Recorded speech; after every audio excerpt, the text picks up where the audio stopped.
शेतकरी मित्रांनो, अंतिम आणेवारी जाहीर झालेली आहे व तसेच महाराष्ट्रातील शेतकऱ्यांसाठी 2024-25 ओला दुष्काळ जाहीर करण्यात येणार आहे.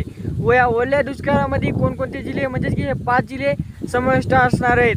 तर शेतकरी मित्रांनो, ओला दुष्काळ हा केव्हा घोषित करण्यात येतो व तसेच आणेवारी हा कशामुळे लावली जाते. तर शेतकरी मित्रांनो, 50 पैशापेक्षा कमी जर आणेवारी आली तर तुमच्या क्षेत्रात खूपच जास्त नुकसान झालेलं आहे. त्यात नुकसान भरपाई लवकरात लवकर मिळण्याचे असे हे थोडीशी आशा असते. व तसेच शेतकरी मित्रांनो, 50पेक्षा जास्त जर तुमचं नुकसान भरपाई म्हणजे आणेवारी दाखवली असेल तर तुम्हाला नुकसान भरपाईची काही गरज नाही. तुम्हाला जे काही आता हे जिल्हे त्यामध्ये पाहूया किती नुकसान भरपाई म्हणजे किती आणेवारी आलेली आहे. तर समजत आली आहे मित्रांनो, नांदेडमध्ये मित्रांनो 47 म्हणजे की 47% आणेवारी आलेली आहे. त्यानंतर मित्रांनो परभणीमध्ये पण 49% आणेवारी आलेली आहे. तसेच असे बरेचसे जिल्हे आहेत म्हणजे की नांदेड असो, हिंगोली असो, त्यानंतर आपली परभणी असो, जालना असो, धाराशिव असो, या जिल्ह्यामध्ये आणेवारी आलेल्या आहेत. त्या 50 पैशापेक्षा कमी आलेल्या आहेत.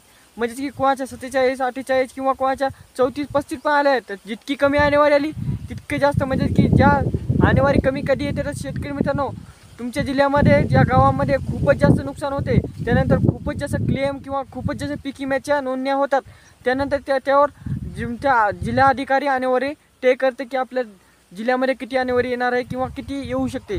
अशा प्रकारे ही आणेवारी केली जाते. तर या आणेवारी खूप साऱ्या जिल्ह्यांच्या आल्या आहेत. तर शेतकरी मित्रांनो, त्यामुळे ओला दुष्काळ जाहीर करण्यात आलेला आहे व शेतकऱ्यांना येणाऱ्या काळात पैसे मिळू शकतात. कारण की आणेवारी जाहीर झाल्यानंतर लगेच म्हणजे की शेतकरी हे पीक विमा किंवा नुकसान भरपाई किंवा तुमचे वीज बिल असो कोणत्याही जे काही योजना असतात त्या योजनेसाठी पात्र ठरतात.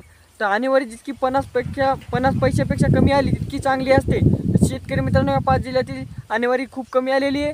त्यामुळे या जिल्ह्यातील शेतकऱ्यांना पैसे लवकरात लवकर मिळू शकतात अशी वर्तमानपत्राद्वारे माहिती आलेली आहे. तर ही माहिती तुम्हाला कुठपर्यंत खरी वाटली ही कमेंट करून सांगावं. तसेच शेतकरी मित्रांनो, ही आणेवारी कमीत कमी तुम्हाला 12,000पर्यंत मिळू शकते. म्हणजे 5,000 ते 12,000पर्यंत मिळू शकते. अशा थोडीशी वर्तमानपत्रामुळे पासून माहिती आली आहे. शेतकरी मित्रांनो, आता येणाऱ्या काळात तुम्हाला म्हणजे की जून महिन्यात नवीन वर्षाच्या पहिल्या महिन्यात म्हणजे की तुम्हाला पैसे मिळू शकतात किंवा असे नवीन गिफ्ट मिळू शकतात.